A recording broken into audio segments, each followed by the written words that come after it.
everyone, and welcome to Let's Talk Adult. My name is Glenn King, and I'm proud to bring you, as always, adult entertainment talk for the adult entertainment curious. And I have with me today a very special guest. She came right here to see me at the Mean Bitch Mansion. She's one of my closest friends in the world. She is the great Goddess Helly. Goddess Helly, everybody. Okay, so Goddess Helly is a former porn star who was known as Helly Hellfire. She has now moved on to a second career and maybe a third career. We're going to dig into all of that with her, find out a little bit about how she got in the industry, how she transitioned, and some of the other things that she's doing. So let's start right into it. Helly, you grew up in a foreign land. Is that right? Yes, I grew up. I was one of your neighbors to the north. Mm-hmm. We know about you Canadians, always looking to take over America, always looking to sneak in over the borders, that kind of thing. Exactly, yeah. We're always trying to get in through the back door. Yeah. So, right. Well said, well said. All right, so when did you come to the United States? I moved to Los Angeles from Toronto in January of 2005. Ah, okay, which coincidentally is right about the time that you got into porn. I was webcamming, and actually, I didn't get into porn until a few years later. I married an American in 2005 and didn't actually get into porn until we separated in 2010. So, you got your start webcamming. Was that on StreamMate or one of the other services? My start webcamming was on Video Secrets. Oh, yeah. Right. I love those guys. Yeah, and then Flirt for Free. Mm-hmm. Yeah. Okay. And what were you doing at the time? Was it just pretty much straight up, regular old spread your legs and play with a vibrator? Or were you starting to get into some of the role-playing activities? I actually got into doing the role-playing activities pretty quick. I had a natural ability to draw submissives and fetishists to me, even though I didn't know what I was doing. I didn't know anything about BDSM at the time. But that was just, I think I was naturally born for it, and other people could sense it before I could.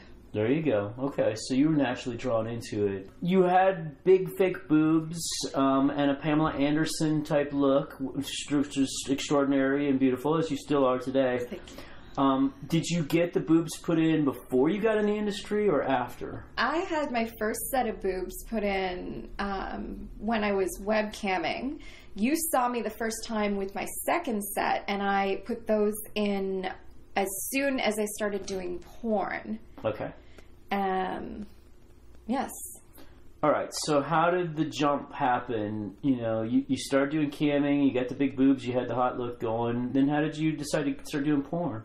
I was DJing at the time, and I considered myself a DJ first and foremost. And I thought, well, what's a silver bullet to get me to the top of the industry as a DJ? And I'm like, how am I going to get some, fame and notoriety? And I was like, okay, well, I'll just start doing porn.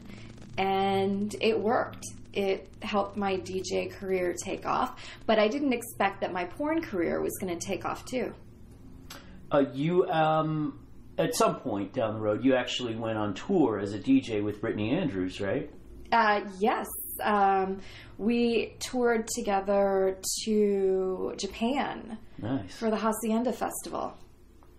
How does a person learn to be a DJ? I learned from this OG DJ producer who's been around in the LA scene since the 1970s and had a record shop on Melrose Avenue that's no longer there. And it was called Street Sounds.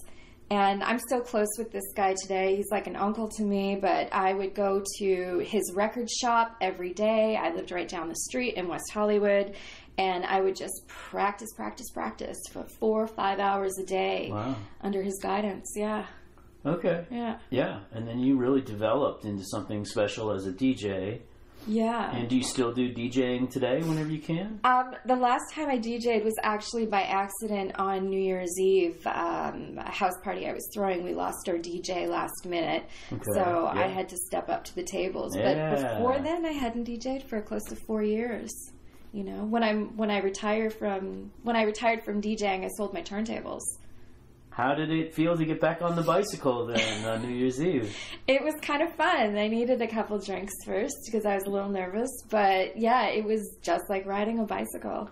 It was awesome, actually. But I don't know if I'd do it again. I did get offered to do a small side stage at EDC, Electric Daisy Carnival, out here in Las Vegas this summer. Awesome. Yes.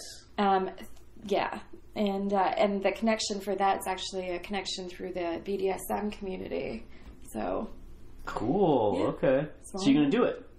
We'll see. I'm waiting to hear how much they're going to offer me to do it, because I apparently would have to show up at 9:30 in the morning, and I'm not a morning person.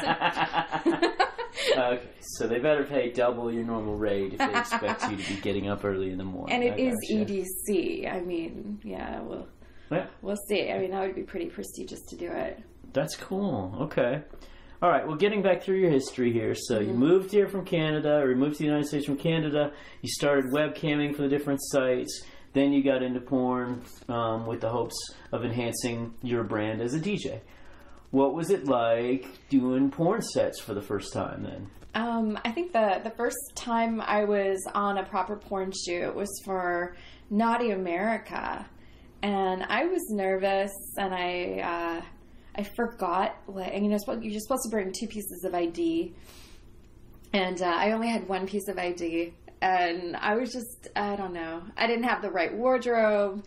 So I kind of learned right away that, it's not just show up and screw. So I had to put a little bit of effort into it. So, but I learned quickly. Well, what happened there? So your first agent was LA Direct, I believe. Is that correct or no? No, my first agent was Shy Love at ATM LA. Ah, okay. Yeah. So they're supposed to give you your details. So what happened? Did you not pay attention to your details? I didn't pay attention to my details. They didn't drop the ball. I did. So I got you. Yeah. And then what was it like, though, with your... Okay, so first off, how did you pick your first agent?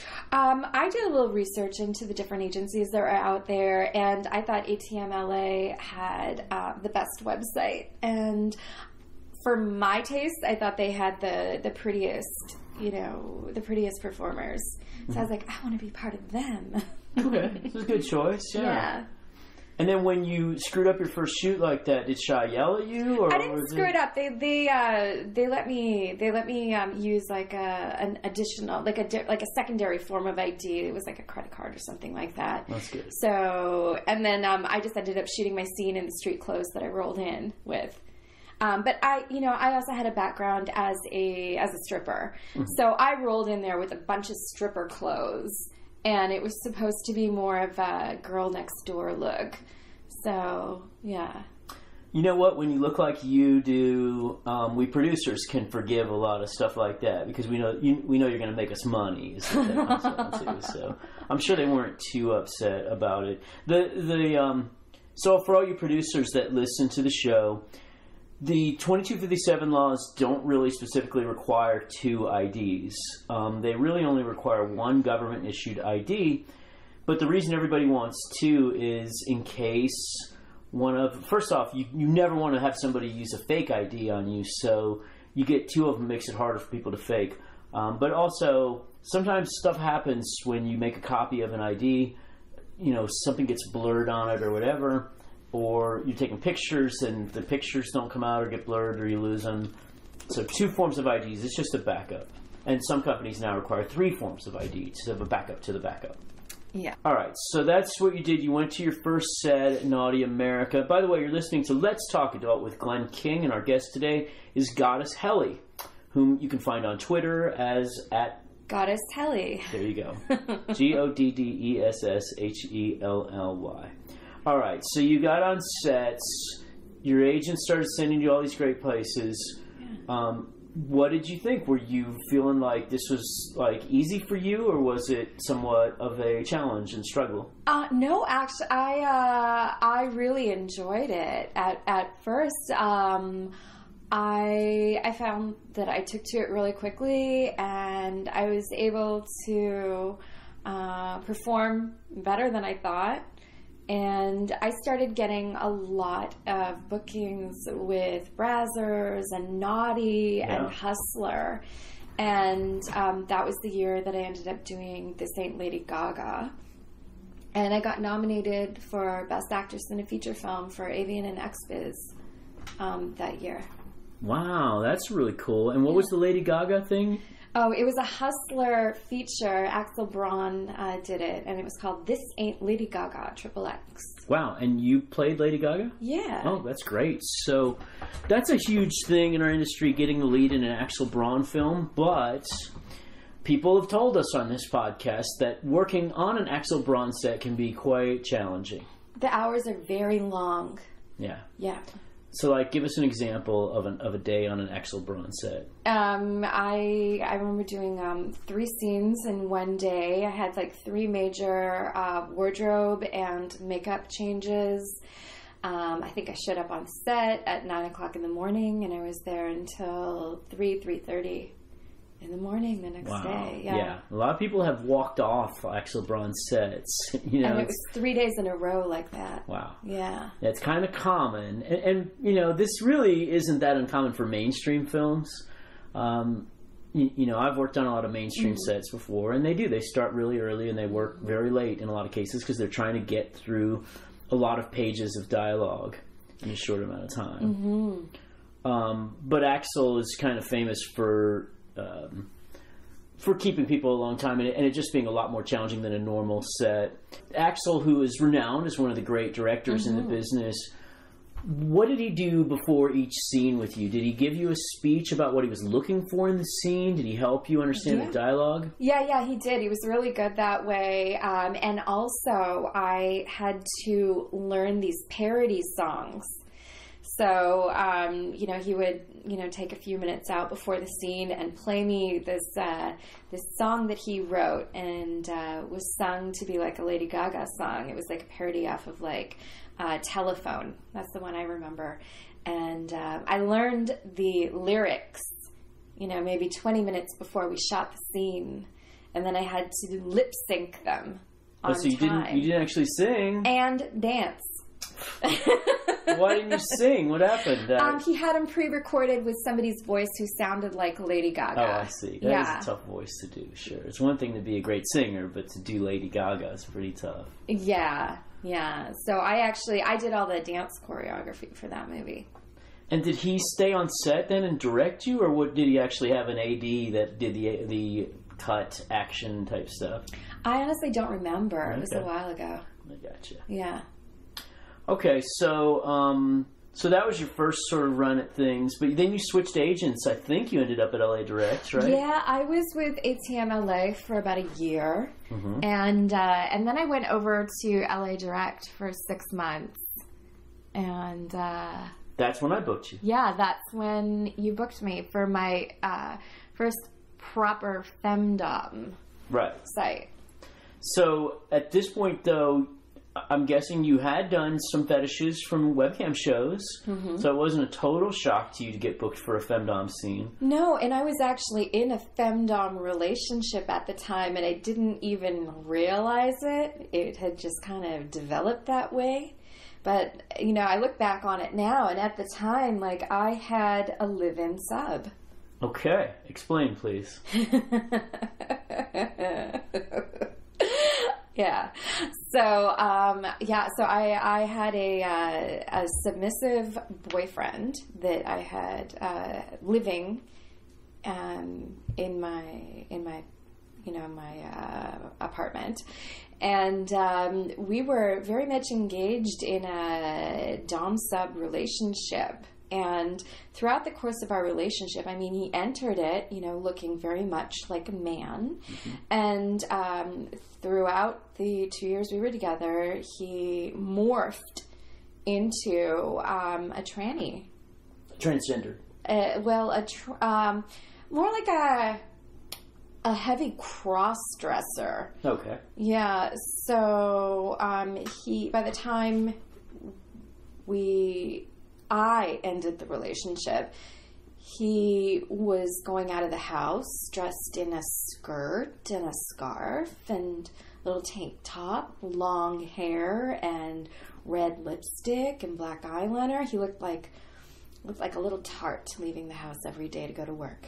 So you sissified your boyfriend. I don't even know if I was trying. I think that maybe he just used me as an excuse to do what he'd been wanting to do all along. I would grant you that if it weren't for the fact that we're now 5 boyfriends down the road, and all 5 of them have that same thing in common, where they ended up with, a little bit of eyeshadow going on, some lipstick from time to time, some nails that are done. I think I'm actually drawn to that look. I do really like the men in my life to have, guy liner and nail polish and smoky eye. But I want them to be all man, at the same time too. So I have a very, very particular type. Right. Yeah. You want it to be all man, but dressed like a woman. There's nothing wrong with that. You're just a little. I like a little effeminate. Mm-hmm. Yeah, pretty. And how did that start with your first boyfriend there? Like, was it just one day that you asked him to throw on some eyeliner for you, or? You know what? He wasn't actually the first boyfriend that I threw eyeliner on. I think I've been doing that since I was 21. Yeah. But he was just sitting there one day watching me do my makeup, and I could see by the look in his eye that he was fascinated by the process. Right. And so I offered to put a little bit of clear mascara on his eyelashes to just bring them out, and it just he just lit up at the suggestion, and yeah. Lovely. And next thing you know, he's just one thing after another. Next thing, he's like into my MAC makeup brushes, and he's got my red lipstick on, and like my black eyeshadow, and I just, here, take the makeup. I'll go get myself some more, Yeah, so if you're a guy and you're at home and you have always secretly fantasized about being sissified, but you didn't know where to go, now I'm bringing you the lady that can help you with this. It's Goddess Helly. You're going to want to go check her out. Well, you can see, I think it's quite obvious to you, the listeners, how she evolved from a porn star into a dominatrix, since she sort of had it in her the whole time. So we're going to find out about that transformation. But first, I need to tell you about the greatness of Blue Chew, our sponsor here. Blue Chew is the world's first chewable pill, erectile dysfunction pill, that gives you the same active ingredients as Viagra and Cialis. I personally use Blue Chew. Helly over here has a friend who personally uses Blue Chew and can attest to the greatness of Blue Chew. So on last week's podcast, we talked about how this week I was filming the 4th scene of my soon-to-be epic feature movie called Cuck Queen. So this week we did it. We filmed the scene. It had Kimberly Chi. She was the maid. So the husband came home and said, "Hey wife, great news. I've hired a maid to help us out around the house." And then as soon as I left the room, the maid plopped down on the couch and started watching TV and told the wife, "Shut the fuck up. I would never actually clean up for someone like you who is old and pathetic and weak." And then told her that she could sense a lesbian when she sees one, and knows that the wife was fantasizing immediately about kneeling before her. So she told the wife to kneel before her, and then she made the wife put on the maid outfit and clean the house while she fucked her husband in front of the wife. So beautiful scene. I played, of course, the husband in the scene, and it was my money on the table, as always. Producing this scene, I hired a makeup artist, a crew. I hired female talent. I hired the Cuck Queen herself, whose rate keeps going up as she continues to develop new skills. So all this money's on the line, and it all revolves on one thing working right, and that is my ability to get an erection. And that's why I use Blue Chew. I took a Blue Chew the night before, and then I can always take another one the day of to get up to the doctors, what doctors recommend usually with Cialis, which is 10 milligrams. But I used it and I performed like a champ. And you can do the same thing. It's chewable, so that means it gets into your system a lot faster than a regular pill would.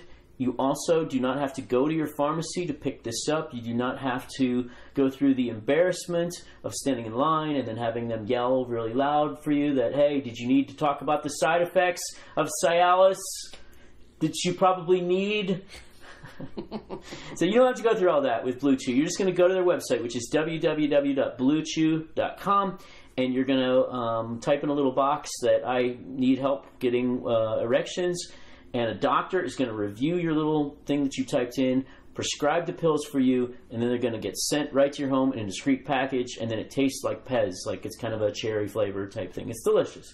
So let me make it a no-brainer for you. Try it out for free. That's right. Try it out for free. If you're a listener of the podcast, you get to go to the website, and then when you get to the checkout, you're going to enter the promo code ADULT, that's ADULT, and you're going to get some free, of your first shipment for free. You do have to pay for the shipping, which is $5. So give that a try, though, and you will. Then I want you to email me or Twitter me or something and let me know how great it worked out for you, because I have so many friends, so many people who have said they heard about this on the show and have tried it out and now believe that they are indebted to me for the rest of your life. So I want you to feel indebted to me for the rest of your life as well. So give that a try and then let me know how appreciative that you are. Blue Chew. All right, back to Goddess Helly over here, who was a porn star but then realized her true calling. What happened? How did you? What was the big thing for you that happened? What happened? I was at a Los Angeles Fetish Film Festival in I guess it was November of 2013. And I was dressed up, I had like my leather and, my sexy outfit on. So very much like a dom outfit. And, but it was just, I liked it. It was very rock and roll. And I was spotted by one of the top international dominatrixes in the world, who happens to be based out of LA. Her name is Isabella Sinclair. And she's world renowned. Yeah. She's been around for about 25 years and has a great reputation. And so she reached out through a mutual friend when she saw that we were friends on Facebook, and said that she had noticed me at the Fetish Film Festival and would I be interested in training under her. And I was really intrigued by the opportunity. I'd never considered, being a professional dominatrix. But you had been, this was after I booked you for a scene, right? Yeah. Okay. So I was lifestyle, in a way. But, so I started training under her and reading about the community. And later that year, I ended up doing I think it was like a shoot. It was a boy, girl. Okay. And I remember Mike Quasar was directing it. And the last few scenes I'd been doing before that, I had almost been doing almost like a reverse cuckold. And these were just regular, a Brazzers scene, that sort of stuff. But it was coming, the real, bitchy, cunty thing was, coming out on set, in my performance, which was hot, but I wasn't feeling like a regular porn performer anymore, because you have to be submissive in a way, take the load on your face or swallow the cum, It's the basic premise of porn, is that really females are submissive in what's considered mainstream porn. Yeah. And I just didn't feel that I could do that anymore. Do it, happily. And I remember the last part of the scene that Quasar was directing. I was and I can't remember the name. It was Madeline's husband. Will Havoc. Yeah, I think he was the male in the scene. Okay. And he came in the babysitter's mouth, and I was the wife. And she looked at me like as if to do a cum swap. Mm-hmm. And I looked at her, and I was like just that, nah. Yeah. It's like. She's, the listeners can't see the look on her face, but right now she's looking at me like, it ain't happening. Yeah. And I just remember Quasar just dropped his head, and I just, and then he just said, cut. Yeah. And I was like, that was my last scene. It just kind of clicked like that, And then I actually moved up to Canada for a few years, and I was webcamming, and then I started professionally doing sessions as well. And... that was back in 2015. And, through, I just focused, 100% on being a webcam dominatrix. And just slowly the Helly May Hellfire character dropped off, and those fans, either they dropped off or they kind of morphed into fetish fans. Yeah. Or, I introduced a lot of them to,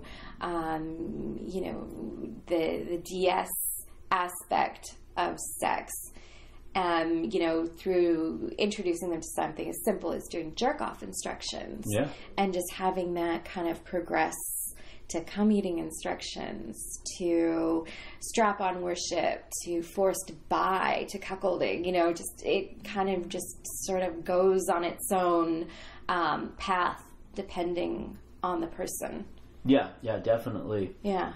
Okay, so I'm understanding this here. You did a scene for meanbitches.com, which was the first time that you had done femdom on camera. Correct. Then you started training under Isabella Sinclair, and then you started incorporating this into your scenes. Yeah. An interesting thing is that if you go back and you look at the most successful female porn stars of all time, a good percentage of them were the ones who incorporated femdom into their scenes without being told to do it. It was just... And that made them stand out because every other performer just basically does what she's told and comes across as submissive. Mm-hmm. So you were probably starting to really stand out, but your heart wasn't into it anymore. I had a lot going on back then. Yeah. So, yeah. And but, without getting into that, but I almost had to move to Canada for a little while. So... Yeah. But, things just kind of worked out the way that they did. And here I am, 5 years later, and, a professional dominatrix. And a great professional dominatrix. So what do you specialize in now? My specialties, sissification. There you go. I do a lot of role play. I've got a really creative mind. Forced by, cuckolding, strap-on worship, and forced intox has become very popular as well. Yeah. Mm-hmm. Forced blasphemy, is that a thing? Oh yeah, that's right. I do blasphemy fetish as well. It's a thing, definitely. And it was quite popular last fall, but it seems to be waning now a little bit, and the intox is becoming very popular these days. So forced blasphemy, for our listeners, is where a religious person wants to be forced to do something that goes against their religious values? Exactly. Yeah, and I was getting quite a few requests for that a little while back. And mainly, it revolves around, the Catholic religion. But I was getting Muslims that were requesting me to speak against Allah, put my feet on the Quran. Oh, the feet. Yeah. And that, culture, the feet is such a huge thing. Yes. Or, I'll get somebody who's a Hindu and wants to worship my feet, the bottoms of my feet, especially. Yeah. That's fun. Mm-hmm. What about forced forced politification? No. Nobody's doing forced politification with you yet? Not with me. So that's where basically a guy in a Trump hat and a MAGA hat and all that stuff wants to be degraded for being a Trump voter. I haven't even heard of that one yet. Oh, it's happening. You can see it on Twitter. These Doms talk a lot about, they'll take a staunch Republican or a staunch liberal. I mean, it just, it's all role-playing. Mm-hmm. And force him to do things, especially if they can combine forced buy and forced politification into one thing, because that's part of the Republican platform in a lot of cases. They're somewhat anti-gay and how interesting. Yeah, maybe you want to add that to your list of services on the menu. I do need a new trucker hat. Yes. Yeah. Get yourself. I've seen Doms on Twitter. They will make the guy wear a Trump mask. Okay. And then to do degrading things to him. Oh. How am I missing out on this? It's Twitter is a great source. I really miss Tumblr because I thought Tumblr was so it was so trendy. Like one day you'd see that forced intoxication is hot now, and all of a sudden all these Tumblr posts would be forced intox. Yeah. And then a week later you'd look at it and it's like, wow, nobody's talking about that anymore. Now it's all lesdom and cup queen and cupcakes. And, and then a few weeks later it'd be something else. And it was really easy to keep my fingers on the pulse of the industry. But now without Tumblr, it's not quite as simple. Hopefully, there are sites that are replacing Tumblr that are getting stronger every day. So I need to get a list of those. Yeah, and I should contact them and ask them if they want to be sponsors of the show here. Actually, that would be good. Yeah. So I'm not giving you guys the names of the ones I know. They're going to have to sponsor us first. Got to make a living here, damn it. Okay, so you're doing these sessions, you're doing stuff like that. So we're going to get into some other things with you. I know you have other things that we want to talk about with your clothing line, or not clothing line, your cosmetics line as well. We're going to get into that skincare very soon here. I also want you to mention that you're touring right now. Yes, doing a little mini tour to Los Angeles. There you go. So you're going to be in LA for what dates? I'm going to be there on April 2nd and 3rd. Uh-huh. And then I'm looking at New York City mid-May, dates to be announced. Okay, so that would be on your Twitter where, you could talk about what cities that you're visiting. And your Twitter, again, is? At Goddess Helly. There you go. All right, well, we're going to talk about some of the other things that she's done in the industry and maybe try to coax a story out of her. But first, I want to talk about, or let's go to a couple of our sponsors. So let's talk about Sex Panther. So Sex Panther is just the coolest damn thing in the world. I'm really delighted to have them on board as a sponsor here because I've been a big fan and advocate of theirs for a long time. Here's what Sex Panther is. It is essentially a way for you to communicate with all of your favorite porn stars. Back in the old days, you would have to go to a live event to meet a porn star, but now you can just go to sexpanther.com, let's say sexpanther.com/Christy-Canyon, and then you can send a text to Christy Canyon. And then Christy can send you back a picture, or you can talk to Christy on the phone, or you can get a video sent to you. So it's kind of like pay texting or pay sexting, and that's why they call it Sex Panther. So that's for you. If you're a listener of the show and you want to talk to some of the great, you want to personally connect with some of the great guests that we've had, go to sexpanther.com. You'll find Christina Rose, you'll find Kimberly Chi, you'll find Christy Canyon, and you'll find Ginger Lynn, who was on the show last week. Now, if you're a performer, I also wanted to send this message to you in that you're building your brand. You're getting thousands of followers on Twitter. You're getting thousands of followers on Instagram. You need to figure out how to monetize that big base of followers. Here's what you do. You set up an account on Sex Panther, and then your fans will be able to text you and sext you and call you and talk to you and do all those things with you in control of the situation. You're not going to have to give out your real phone number. They're going to get a number to call or whatever that's not your real number, and you can decide, well, here's when I want to be available. I can turn it on today or tomorrow or whatever, and then I can turn it off. And so it's all up to you how you want to do it, but it allows you to connect with your fans and get paid. So give that a shot. That's sextpanther.com, SEXTPANTHER. Not Sex Panther, it's Sext, SEXT, Panther.com. Check that out. And we're back with Goddess Helly, who has been really an interesting follow so far, as we've traced her career, where she started out in webcams and then went into porn, and meanwhile had sissified all her boyfriends, and then started doing female domination stuff. But you've actually taken your career into another direction recently. Talk to us about your organic cosmetic products. So I have two companies that I have been running for the last year and a half.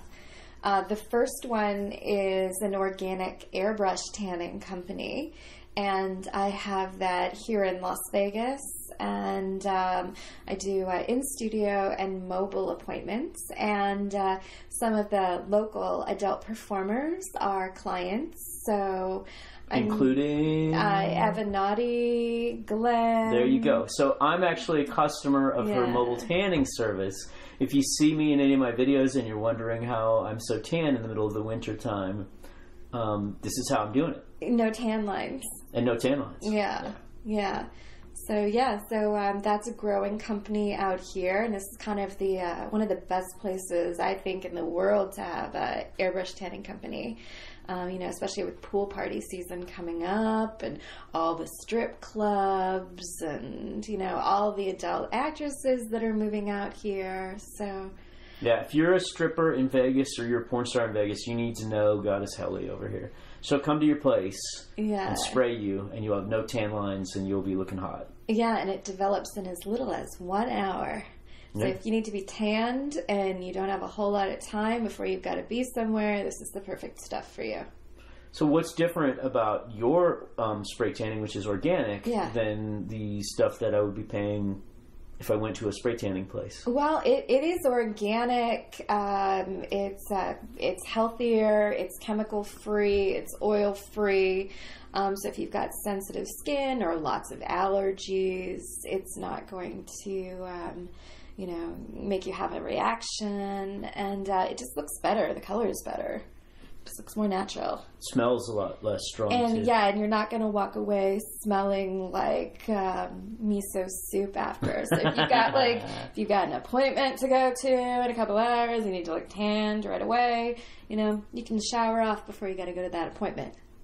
Okay, so how do they contact you to get their spray tan lined up?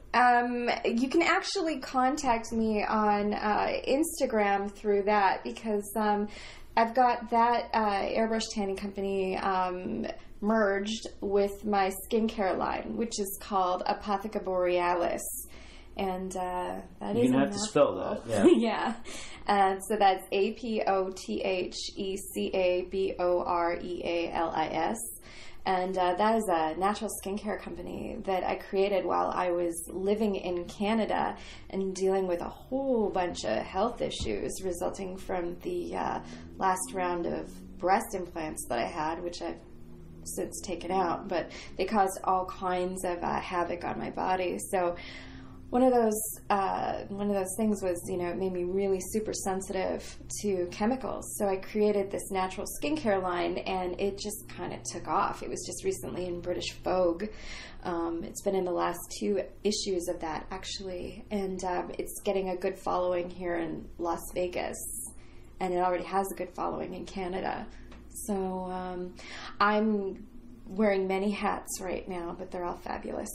So porn star, dominatrix, DJ, and now cosmetic line designer. Talk about what kind of products that you have. I personally have used her aftershave. Yeah. So they're serums, moisturizers, toners. They all make great gifts for a special somebody in your life. And if you use, it's actually the only skincare line in the world to be made with Saskatoon berries, which are an incredibly potent superfood that nobody's heard of yet, but they are higher in antioxidants than wild blueberries. You do consultations, right? So in other words, if a performer says she wants to contact you and say, you know, every time I shave, I get a rash down there that looks very unsightly, you would be able to talk to them and say, well, let me help you find the right product for you to put down there. Yes. Or... yeah, make a recommendation. Yeah. Yeah. Because so many performers end up using these products that they get at the store, which then end up with more side effects from the first side effect that they're trying to cure. Oh, and isn't that just the way it goes with pretty much everything nowadays? That's why I've made the switch to pretty much everything natural. Yeah. And you're not just eliminating side effects, but you're gaining so many benefits through using natural products. Absolutely. Absolutely. So give that a shot. Go check her out. It's Apotheca Borealis. Yes. On Instagram. So go hook up with her on Instagram and then, start talking. Start an open dialogue with all the problems that you have in your life that you might be able to solve through natural products and see what Helly can recommend for you. I think you'll be very pleasantly surprised.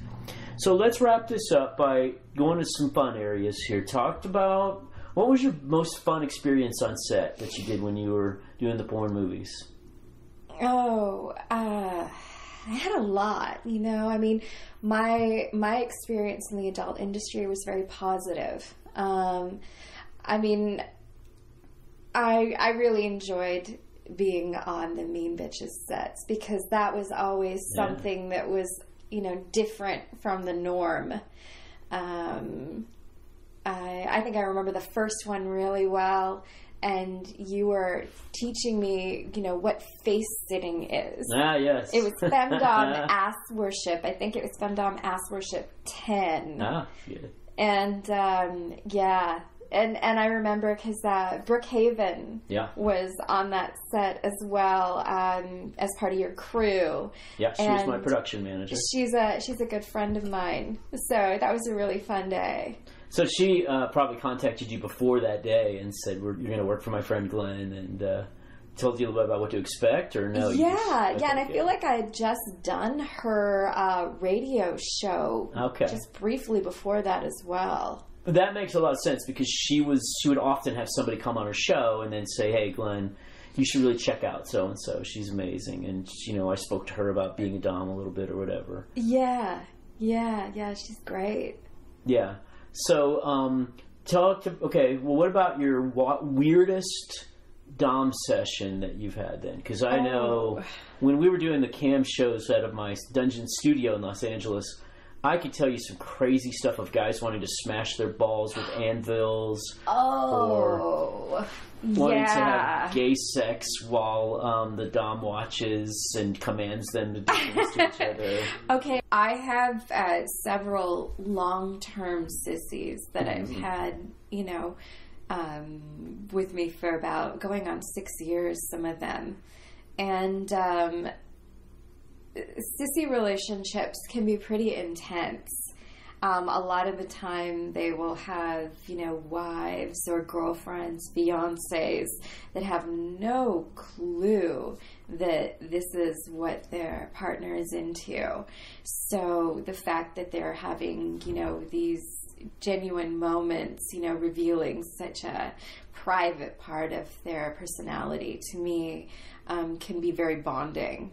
And I have one sissy who is just completely has a fiance, and he was just completely torn because he had such strong urges to be a sissy, but he was just in this committed relationship, and he was almost wanting to get caught. Eventually I did help him to come out to his fiance. And she took to it pretty well. after he came out to her, she bought him a pink chastity cage. Oh, and wow. she actually is taking on the dom role. That's fantastic. In their household. So you've really saved their marriage then. You should be very proud of that. Yeah, they're still together, and that was, probably about 3 years ago at this point. So, yeah, it's there's a lot of rewarding things about being a dominatrix. Didn't you tell me recently that you had a guy that you were trying to hook up with other men? You were going to make him turn gay? Yes. I have a few guys that are very into the idea of, taking a weekend off and me putting them up in some, this is the fantasy. They want to be put up in like a roach-infested motel in some seedy part of downtown Las Vegas, and me to pimp them out for the entire weekend, and just keep them effed up in the motel, just sucking and fucking all weekend long, and just collecting all the money that I get from pimping out their holes. But that's a very popular fantasy. And there you go. We're talking fantasies here. Yeah. All right, last question for you. What advice would you give for the young dom that's just getting started out there these days? I would say find a well-respected mentor. Just don't go into it haphazardly thinking, oh, I know what a dom does and I know what a dom says, and because you don't have a lot of experience as a dom, but there are people out there that have a lot of experience as a sub, and subs can be quite manipulative if you don't know what you're doing. So seek out a good mentor if you're serious and you want to play the long term. Yeah, you can apprentice at these dungeons. For all you ladies out there that are thinking about doing this. It doesn't have to be just going on Twitter and suddenly setting up shop until they start demanding guys give you their money. You can actually apply at a dungeon and get a job as a dominatrix. Yeah, well, you can get, start off assisting at a dungeon. Yeah. And that's great. Then you're surrounded by, these strong femdoms, and you can learn so much. And, there's so many different subgenres of domination. You'll find your role a whole lot easier and quicker. Absolutely. All right, let's tell people where they can find you, because you have multiple places. So yes. You got Twitter. Yeah, Twitter is at Goddess Helly. Instagram is at Goddess Helly 666.